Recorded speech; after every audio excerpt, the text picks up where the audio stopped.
இப்போ பார்த்துட்டு இருக்கிறது ரசமலாய் கேக். ரசமலாய் கேக் நான் எப்போ பண்ணாலுமே ஹோம்மேட் ப்ராசஸ் மட்டும்தான். ஏன்னா அதுதான் நல்லாவும் தெரியும். நான் வெளில கொடுத்து வாங்க மாட்டேன். பாலை நல்லா காய்ச்சி எடுத்துட்டு அதில் லெமன் ஜூஸ் விட்டோம்னா அழகா திரிஞ்சு வந்துடும்.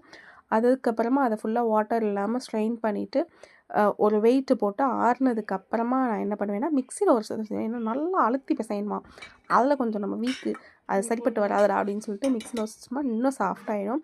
நெக்ஸ்ட்டு மலாய் ரெடி பண்ணிவிட்டு ஆறுனதுக்கு அப்புறமா உள்ளே தூக்கி ஃப்ரிட்ஜில் வச்சிருவேன்.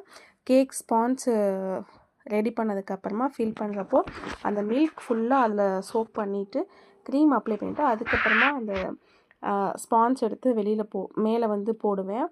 ஏன்னா அந்த மில்கோடு போட்டோன்னா விப்பிங் க்ரீமும் அதுவும் சேரும்போது அது ஒரு மாதிரி கொல கொலப்பாகிடும், நல்லா இருக்காது.